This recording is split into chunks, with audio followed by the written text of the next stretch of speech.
Good Friday afternoon, friends. Mark Holmes here, and as always, I want to say thank you all for watching, commenting, subscribing, and being part of the Joe Boo Sports Report. Without you guys, as well as you ladies, you know that this literally does not work. I hope everybody's having a great Friday freaking afternoon.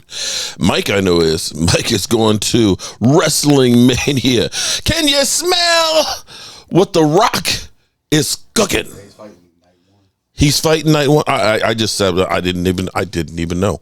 For all I know, he wasn't even part of it. But just unfortunately, sadly, this is was supposed to be a trip with Rashid for you guys, and I know he will definitely be missed. But definitely pour one for your homie tonight. All right. So we have the off season of our discontent. We've got literally Dan Salio trashing me and not knowing who I am, but saying I look like some guy, but swole. I can't understand it. But then again, Eagle fans, they don't seem to make too much sense anyway. But, when I've got aches and pains and stuff like that, typically I go to somebody who knows what they're talking about. I go to the doctor and let the doctor diagnose it and figure out what the problem is. Okay. It was cool because today, I'm getting old. My wife, she's got problems with her knees just like I do and things. And so we went to our orthopedist and things and got a shot of cortisone in there. And I remember waking up this morning and saying, man, I said, honey, Dr. Thompson, he did the meniscus surgery on my right knee. And crazy enough as it is, after getting that one worked on my left knee, which has no ACL, which is bone on bone, where he literally says, when I go in and see him, I can't believe you walk in on that thing. And he's like, we got to get you to 60 to do a knee joint replacement. He said, you need one now. He said, but those are those things that typically twice is about all you can get it done. He said, the way you work out and do the stuff you do, you'll wear it out in 6 or 7 years. So by the time you're about 75, you may be in a wheelchair. So he's like, we want to wait as long as possible. But he did so good on that right knee that I can make it to probably 70 on this thing. I shit you not. And see, that's the value of going to somebody that knows what they're talking about. So Moose Johnson was on the Rich Eisen show, and he was trying to explain the frustration that we all have, that Will McClay has, and the problems, and trying to explain why the Cowboys aren't doing anything. Let's go to the tape. Hey, Daryl, it's TJ here. I want to say, first of all, congratulations on the success with the UFL and everything going forward. But I'd like to talk to Moose right now, if I could. You don't know, I happened to meet Daryl. We were going to Vegas for the Super Bowl. I was in the security line. I turned around and he was standing behind me, and I literally just froze because I'd never met him before. Met Emmett, met Irv, met Troy. I never got to meet Moose, so that was a pleasure running into you in the airport that day, sir. So the question being, as a Cowboys fan, can you give me a little bit of hope? I hear we're all in, Moose, and I know you're very busy with what you've got going on now, but I'm assuming you still have, some boots on the ground, as they say. I heard we're all in. It doesn't appear like we're all in. I need help. I'm hanging on. You do to need the help. Edge of I'm like Hans Gruber in Die Hard. Like, I'm hanging on, but at some point I feel like I'm slipping. So give me a reason, if you could, just in all of Cowboy Nation, give us a reason to hold on. Like, tell me something positive, please, Moose. I need it. I got to have it. Sorry, Daryl. I know. I'm thinking. We were as aggressive as we possibly could be in the off season due to salary cap restraints. I think it's going to be one of those processes where we were at the Big 12 Pro Day, and I bumped into Will McClay and just chatted with him for a while, and it's been a hard off season. You ain't lying, bro. Years where you can't be aggressive, and then there's some players that are out there that can help your team. But you just can't make those moves. And there's also, a little bit of a transitional phase going on with the offensive line. And I think that was always the one constant for Dallas, was that offensive line had been great for over a decade. And it looks like they're heading towards a little bit of a transitional phase right now. And how quickly can they get that all patched up? I think going all the way back to like 2008, 2009, around there is when they realized that if they were going to be competitive, that was where their focus needed to be. And they had the luxury to really do a tremendous job with their draft, getting guys in and put together a tremendous offensive line for over a decade. And we're in transition right now. And that's going to be something that they need to get fixed. I'm interested to just to see the change in the defense. Mike Zimmer coming in and taking over for Dan Quinn. That's a much different style of defense. It's a different body type that you want on the roster. So how do you transition that, during the course of the offseason when you can't make as many moves as you would like to do? So I think for me, Dallas right now is a really big wait and see.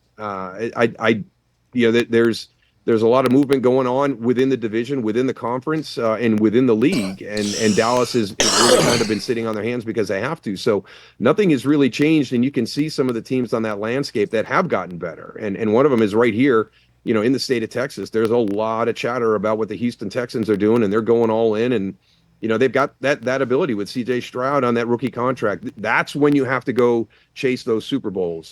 They did it in Kansas City with Patrick Mahomes. Buffalo was trying to do it with Josh Allen, but they were bumping into Patrick Mahomes in Kansas City. But that's when you have to make your hay. And that's probably, for me, beyond the field goal kicker that you talked about, one of the bigger things for me that's been a change.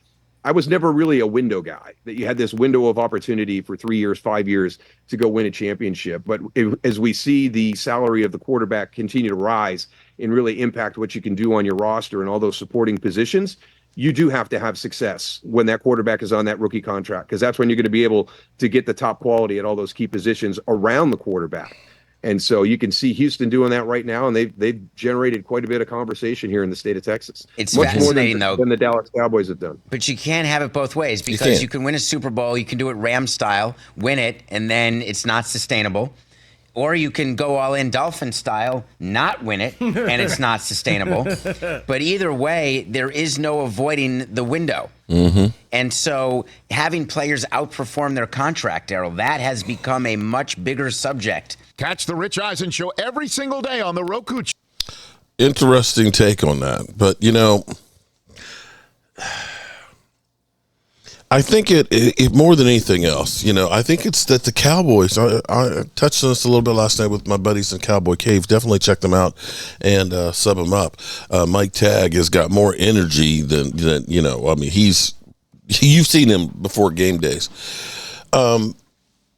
But we touched on this a bit last night. It's just that, at some point, I think the Joneses believe that they just can find talent better than anybody else, that they believe that they are so good at finding undrafted rookie free agents and that drafting players. And see, what's going to be funny is there's a possibility that we look differently at our draft from last year. Injuries were a major part of what happened to our draft class last season. They really were. And seeing Overshone is back running really, really well with no brace and stuff on, and it's only April, he should be a full go this year.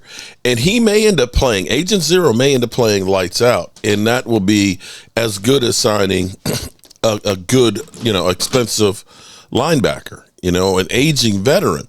That's a possibility that may happen. Schoonmaker may end up becoming, a decent tight end to go with Jake Ferguson. And if that happens, your 12 personnel, along with Peyton Hendershot, can be really, really good on this team. Really good. And Mozzie now at least allowed to go back to what he knows, which is putting on the weight and being a one technique guy who didn't exactly play badly, but the expectations were that he was going to come in and be Reggie White, that all of a sudden those things look a lot different, and the Cowboys are saying to themselves, we don't necessarily need to get those big name players that are going to be expensive.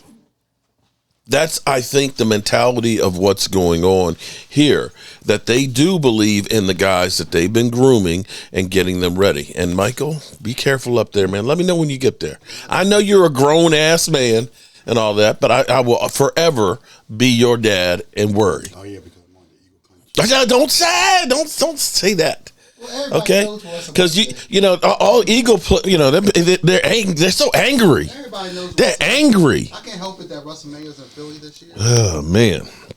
All right, have fun, man, and remember, pour one out for your homie. So that's what I believe is going on with the Cowboys. You may not like it, but that's what it may really be, and it may be actually the truth. We're not as bad as people think that we are, but we'll see. All right, good people. I appreciate you guys as always. And I have some incredible news. I'm here in my basement. Okay. Now let me prove something here. Okay. I'm not my wife's panties or anything like that. I'm wearing my jeans, right? Wearing my jeans. Dan Saleo has been caught lying. He's lying to you guys. And I'll have the proof later on. Just let that marinate a little bit here, okay? Just let it marinate. And I'm going to say, he actually did something that I can't believe. And I'll have that for you later, too. Peace.